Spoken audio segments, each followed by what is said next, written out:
us now. There we go. So I am Susan Creighton. It is May. I have to confess, I don't know what day number it is. It is May 27th, 2024. It's Monday. I'm here at the 49th Marlboro Ale up in Marlboro, Vermont, and I am having very great fortune to interview another one of our UK fellow Morris dancers. So I'll let you introduce yourself and tell us where you're from. Hi, I'm Alun Pinder. I'm over at the Ale with Berkshire Bedlam Morris from Wokingham in Berkshire, which, for those who would like a better reference, is about 30 minutes west of Windsor, as in where the Queen lives. Okay. And probably about an hour's drive out of London on the motorway. Okay. Again, to the west. Great. And before the interview started here, Alan and I were having a quick chat, and I was very happy to find out that Alan was the young man that I remember seeing dancing with Berkshire about 11 years ago, maybe, and years. Just thought, this is marvelous. He is just a key member of this team, so it's especially a treat for me to get to chat with you here. It was very good to come out to an event with slightly fewer people, so I got to do the lead roles that usually they keep giving to my little brother. Wonderful. So let me just start with how you found your way into Morris dancing. Okay, so it's very much a case of blame the parents. Both my parents found Morris at various points in the run-up to or at university. They then met at the University of Warwick, where my dad was attempting a PhD. Oh, wow. Family tradition, all of us try, none of us finish. And my mum was doing an undergrad into a master's, so they met there. And then several years later, we were down at Wimborne Minster Folk Festival on the south coast. I was aged 3, and I was told that, look, there's no one spare to mind you during the procession. Put on your little miniature Morris kit, and either you walk with the band and play the shaky egg, or you walk in the set and hold these hankies and do something that looks like dancing. And I made the photo feature of the local paper because I did not stay in line. So there was a rather good shot of, as the procession came around the corner, 2 rows of Morris dancers and me about no height at all. At the time, I was a white blonde baby in a little floppy hat and miniature Morris kit with hankies trailing 2 foot on the ground behind me, wandering along in the middle of the road going, oh my goodness. And from that point on, no wonder you made the front page. I got a taste of fame, and I couldn't look back. Of course. I love it. Okay. And that was. It's been. And then, so how much of your life and... have you been dancing, or when have you been dancing, and when have you stepped away from it? So I've been dancing on and off. If you count from that, it's been coming up on 26 years. Wow. Which, considering I'm only 29, feels like a bit much. It does feel like a bit much, I'm sure. And yeah, within that, I've been I was a fringe participant up until the age of about 10, 11. I then joined a youth team, probably a little bit analogous to Great Meadow, but not as good. Yeah. And then from there, was finally allowed into Berkshire Bedlam at about age 12 because they decided that, okay, you seem like you're just about old enough that we won't be constantly childminding you. Right. And more fool them. It's not the kids that they have to childmind, it's some of the adults. Yes, I'm sure. And yeah, then from that point up until about 18, I was consistently dancing with Berkshire Bedlam and a couple of other teams. I also danced with Morris Offspring, which was one of Laurel's projects. Yes, right. I remember that. And then I went away for university, stuck out with a couple of monthly practice distance teams, and still turned up for Berkshire Bedlam when I was around. Right. Dabbled in rapper for a year while I lived in Leeds. Ooh. How was that? Did you get the rapper bug? It was excellent. If I still lived anywhere near them, I would still be going, but they're unfortunately a bit far away. Just too far. Yeah, I danced with Black Swan for a year, and then again very briefly when they had a we've written a new dance, but the only guy who knows number 3 has tried to jump on a plinth and announce something and broken his ankle a month before a big festival. So I got drafted in, got told, "Oh, you're doing this position. What do you mean it's a tumbling position? We thought you already tumbled." That's right.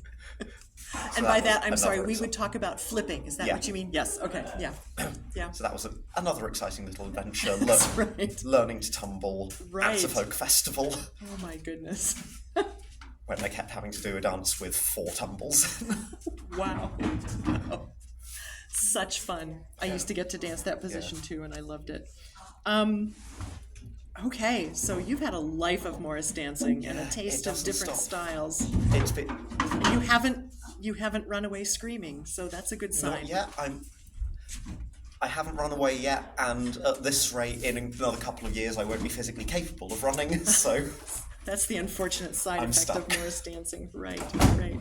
So let me just ask you briefly about some of the kinds of events that the Bedlams go to over in England. Okay. What's a Morris season roughly look like?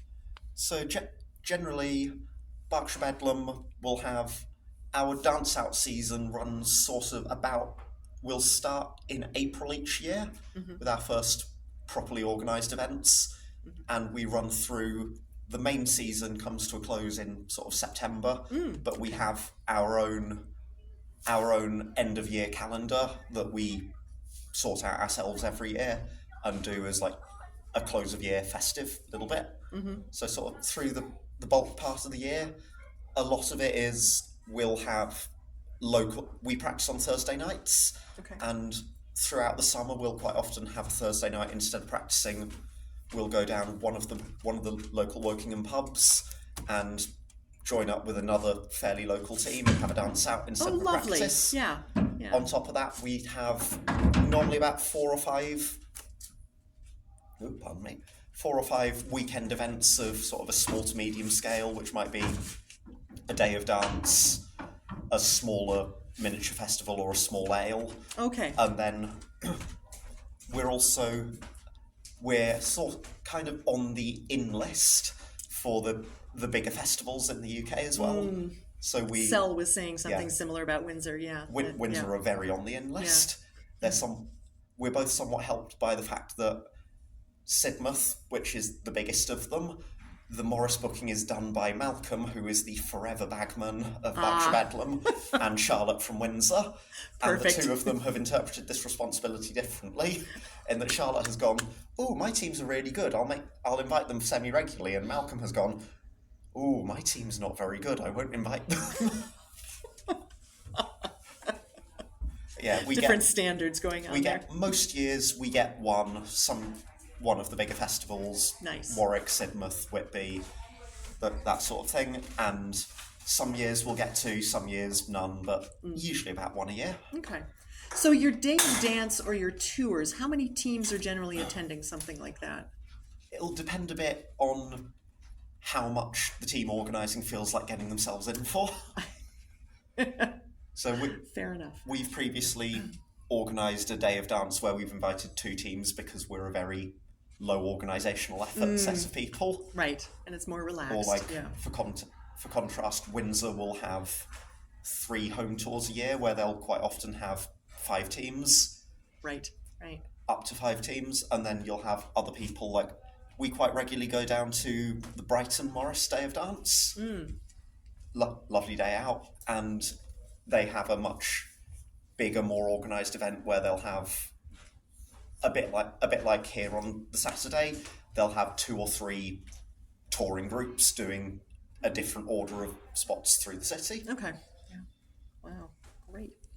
So let me ask you about this event then. I know that you've been, was 2013 your first time? Yeah. Yeah, okay. Yeah, this is my second time here. I did 2013 and this year. Okay. And if you would just share just your general impressions of this event compared to more things that you're accustomed to back home. Well, particularly this year, the first thing that stuck out is it's a bit warm. Yes, yes. We are very much... It's not usually this Yeah. warm in May, but global warming is creeping up on us and we're feeling it. It's going to get us. Yeah, yeah. Yeah. we do love a good complain, but that is the only thing we have to complain about is can you just turn the thermostat down a little bit? Right. Yeah. Yeah, I think I can say for the whole team we've had a fantastic time. It's sort of in terms of quantity of dancing, it's a little bit less intense than our average event in the UK, but a lot of that is because very stereotypically UK events tend to be much smaller geographical spread. So it'll be less time traveling. Like with Brighton, you're in the centre of Brighton. All the spots are 5 minutes walk apart. Right. You'll have at one point you'll have a 45-minute break to give yourself lunch, but it's pretty much dance for half an hour, walk for 5 minutes, plan for 5 minutes. You're at another spot. Off you go. Wow. Okay. Yeah. So it's been quite nice to be a little bit more relaxed than that. Oh, good. That's good. Okay. And the quality of the other sides has been fantastic. Oh, good. Had a great time sort of watching what's different. Like one of the things that particularly sticks out to me is there's US rapper versus UK rapper. There's things that I think I noticed, like almost every US rapper dance that we've seen starts with people walking on with a lock pre-made, which you'll basically won't ever see in the UK. I don't know how that started. Few other things. Yeah. Like there's a few other things. True when I was few other contrasts, but that was the one that jumped to mind. Yeah. And yeah, some of the more what would the word be? Outside the rapper as well, some of the original creations is something that for a while the UK didn't have as much of. It's picked up a bit more, and as Berkshire Bedlam, we are aggressively original creators. Anytime that we have a still fully traditional dance in the repertoire, it'll take maximum 1 year before a foreman goes, no, this won't do, let's change it. Interesting. Okay. But yeah, it's really. And you feel like really that's nice. The character of your team is just wanting to say, let's revise this to fit our dancing better. I suspect if you've spoken to Beth previously, she might have talked about the white shoe sides as a concept. Yeah, versus the black shoe sides. Berkshire Bedlam is, I think, I'm not certain on this, but I think we are the only surviving one tradition white shoe side. Interesting. Of the wave of the white shoe revival, I think it's pretty much down to Berkshire Bedlam and Windsor now. And Windsor have 3 traditions now, so Berkshire Bedlam are possibly the only ones still running on that. At the time, the original Mr. Jorrick's an old spot theory of taking one tradition, deep diving it, refusing to be tied down to what the notation says, and just going, this is our tradition. We're going to work under the assumption that we are the village team now, and we're not preserving it. This is our active tradition, and it's going to go where it goes. Oh, marvelous. Okay. Which is why we're quite so heavily stylized. So, what is the name of your tradition? Do you call it? Is it Berkshire? So we tend to refer to it as Lee Field. So it began as Berkshire Bedlam were a field town team, and we riffed off Field Town and let it go where it wanted to go and got more and more stylized. And at some point, we realised that actually a lot of our finer points that make it Berkshire Bedlam dancing are so completely alien to what everyone else does as Field Town. We thought it doesn't make much sense to call it that anymore, so we switched it over to Lee Field, which is the actual name on a map of the town known as Field Town. Oh, interesting. And is that spelled Lea Field? Field. Okay. Oh, wonderful. Yeah. Wow. Any other thoughts about anything you found confusing or baffling over the course of the weekend? Or favorite moments? Yeah. I know that certainly as a team, we really, really enjoyed Pizza Palooza. Oh! And not just the food. The food was excellent. We definitely enjoyed the food. Yeah. But I think in fact, so our whole Sunday tour, we had a great time with the Sunday tour. We And were you went up up into Route the 9, hills. you went to Hogsback Yeah. Mountain with the scenic overview on the mountain, Yeah. correct? We got the scenery. We got the spot that there was a giant hammer cat. I think we were out with Foggy Bottom and Jack in the Green. Oh, nice. Yeah. Atmosphere was great. Yeah. Bus was great. We definitely weren't drinking on the bus. Definitely did not have an awful lot of homebrew. We would not do that. That would be irresponsible. Of course not. But That's right. we had a wonderful tour, and yeah, we really, really enjoyed the Sunday, getting out, seeing the scenery. Oh, good. Little bit more fresh air than in the town, and just getting to like go up a little bit more into the mountains and see that side. Oh, good. All right.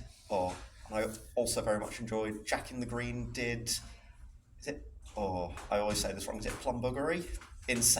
One of their stick dances in 7/8, which I'm not quite sure what the name was. I had previously done with Maple and Offspring when I was over here with them in 2013. Yeah. 13 was a busy year. I guess, And I really enjoyed, because Maple do it arranged for multiples of 4 with a short corner side step cross and a plant turn, and Jack in the Green do it as a set of 6 with a leaping into stick instead of crossing, and I really enjoyed sort of the process of going, oh, I know this dance, this is not. Wait a minute. I don't know this dance. They put a twist on it, yeah. And we had a little chat with them afterwards, and lovely. Yeah. Apparently there are now essentially 2 accepted correct ways of doing the dance. Wow. Okay. So it was wonderful. Yeah, it was nice to sort of be able to, on top of the whole experience, be able to just sort of dip a toe into finding out how that whole folk process and gradual development and wholesale robbery of dances has gone over here as well. Right. It's one of the things that we love in Berkshire Bedlam is, if we see something we like, then we may possibly have a new dance within a year. Wonderful. It's the creative streak. It seems a shame to leave all these cool figures just lying around when someone could pick them up and look after them. Right. Okay, my last question for you.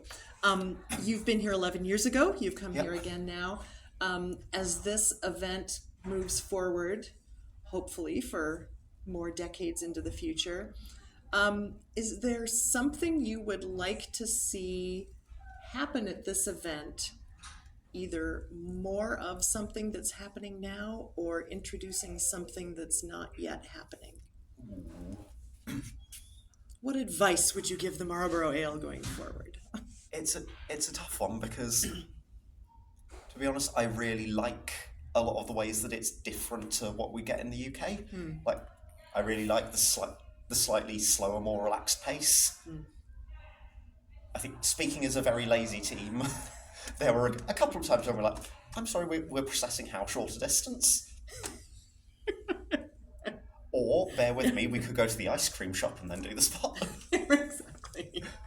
But yeah, other than, I mean, you'll love a procession.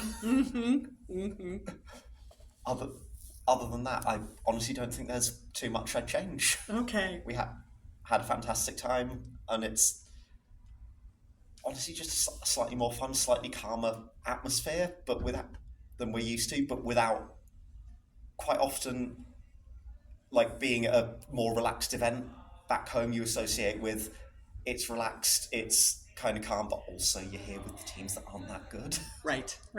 Whereas here, it's really good to sort of be able to hit that relaxed energy, but with some brilliant dancing to watch. Right. Wonderful.